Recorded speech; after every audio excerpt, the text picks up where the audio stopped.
In digital Marathi, जनतेच्या हक्काचं व्यासपीठ। उल्हासनगर शहराला हादरवून सोडणाऱ्या पेट्रोल पंप मालक रामचंद्र काकरानी वय वर्ष 75 यांच्या हत्या प्रकरणात वसई गुन्हे शाखा आणि मध्यवर्ती गुन्हे शाखेच्या पोलिसांनी मोठे यश मिळवले आहे। मुंबई अहमदाबाद महामार्गावर 26 ऑगस्ट रोजी त्यांचा मृतदेह त्यांच्या कारमध्ये हातपाय बांधलेल्या आणि गळा दाबलेल्या अवस्थेत सापडला होता। काकरानी यांच्या हत्येनंतर मुख्य आरोपी काकरानी यांचा ड्रायव्हर मुकेश खुपचंदानी तसेच त्याचे 2 साथीदार अनिल थापा यादव आणि रामलाल फरार झाले होते। अखेर पोलिसांनी तांत्रिक तपासाच्या आधारे मुकेश खुपचंदानी वय वर्ष 58 आणि अनिल थापा यादव वय वर्ष 55 यांना नेपाळ पळून जात असताना अटक केली। तिसरा आरोपी रामलाल अद्याप फरार आहे आणि त्याचा शोध सुरू आहे। रामचंद्र काकरानी हे उल्हासनगर मधील प्रतिष्ठित व्यापारी आणि पेट्रोल पंप मालक होते। 25 ऑगस्ट रोजी ते नेहमीप्रमाणे पेट्रोल पंपावरून व्यवसायानंतर रोख रक्कम घेऊन घरी परतत असताना बेपत्ता झाले होते। त्यांच्या कुटुंबियांनी त्यांचा शोध घेण्याचा प्रयत्न केला, मात्र त्यांचा थांगपत्ता लागला नाही। परंतु त्यांचा फोन नागले गावात सापडला, ज्यामुळे त्यांचे अपहरण झाल्याचा संशय बळावला। दुसऱ्या दिवशी 26 ऑगस्टला काकरानी यांचा मृतदेह मुंबई अहमदाबाद महामार्गावर त्यांच्याच कारमध्ये सापडला। पोलीस तपासात उघड झाले की त्यांचा गळा आवळून खून करण्यात आला होता आणि त्यांचे हातपाय गाडीत बांधलेले होते। पोलिसांनी तात्काळ तपास सुरू करून काकरानी यांचा ड्रायव्हर मुकेश खुपचंदानीवर संशय घेतला। पुढील तपासात उघड झाले की मुकेशने आपले साथीदार अनिल थापा यादव आणि रामलाल यांच्या मदतीने लुटपाटीच्या उद्देशाने काकरानी यांची हत्या केली। प्राथमिक तपासातून समोर आले की मुकेश खुपचंदानी, अनिल थापा यादव आणि रामलाल ते तिघेही पूर्वी एकाच जेलमध्ये भेटले होते। तिथेच त्यांनी एकत्र येऊन काकरानी यांच्या हत्येचा कट रचला होता। त्यांना माहिती होती की काकरानी नेहमी मोठ्या प्रमाणात रोख रक्कम घेऊन पेट्रोल पंपावरून घरी जातात, त्यामुळे त्यांना लुटपाट करण्याची संधी दिसली। 25 ऑगस्ट रोजी त्यांनी योजना आखून काकरानी यांची गळा दाबून हत्या केली। त्यानंतर आरोपींनी काकरानी यांच्या जवळ असलेली रोख रक्कम, लाखो रुपये किमतीचे घड्याळ आणि लाखो रुपयांचे सोन्याचे दागिने चोरले। त्यानंतर तिघेही फरार झाले होते। गुन्ह्यानंतर वसई गुन्हे शाखेच्या पोलिसांनी तात्काळ तपास सुरू केला। त्यांनी तांत्रिक विश्लेषण, तब्बल 300 सीसीटीव्ही फुटेज आणि मोबाईल लोकेशनच्या आधारे आरोपींचा मागोवा घेतला।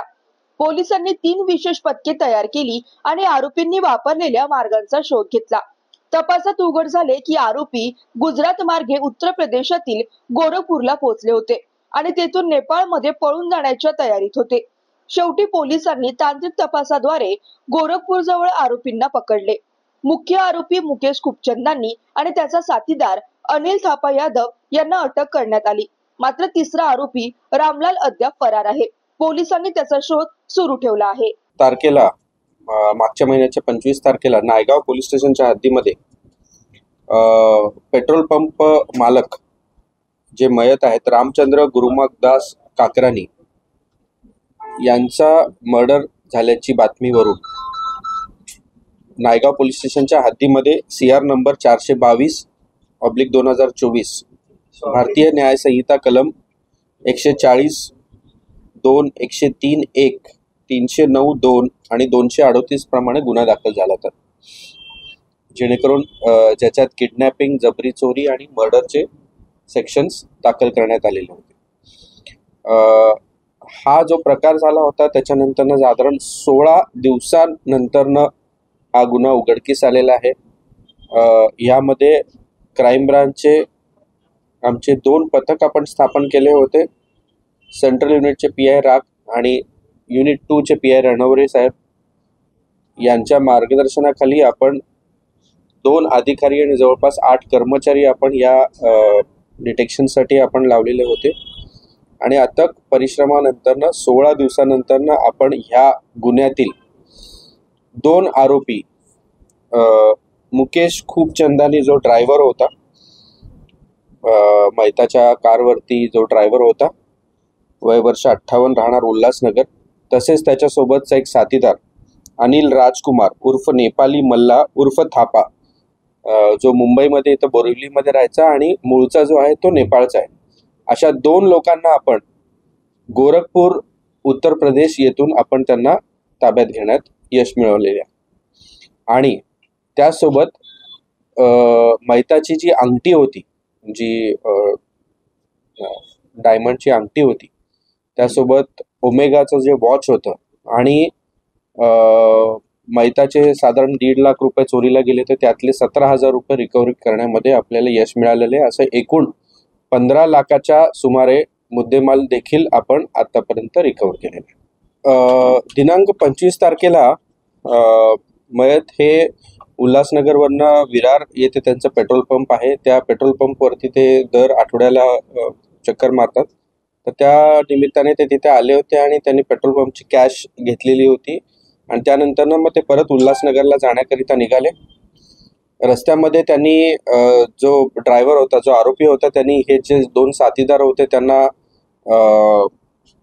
मांडवीच्या हद्दीतून त्यांना पिकअप केलं आणि ते गाडीत बसले आणि त्याच्यानंतरनं त्यांनी मैताला रुमालाने स्ट्रँग्युलेट करून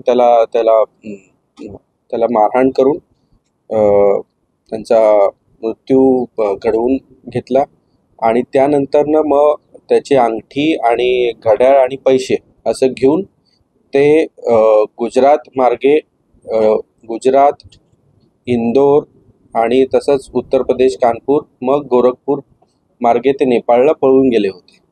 आपण 16 दिवस पूर्णपणे त्यांच्या मागावरती होतो आणि जेव्हा आपल्याला कळालं की ते जे सोन्याची जी अंगठी होती ते विकण्यासाठी ते गोरखपूरला येणार आहेत अशी माहिती मिळाल्यानंतर आपण गोरखपूरमध्ये ट्रॅप लावून आपण आरोपींना आपण ताब्यात घेतलेले.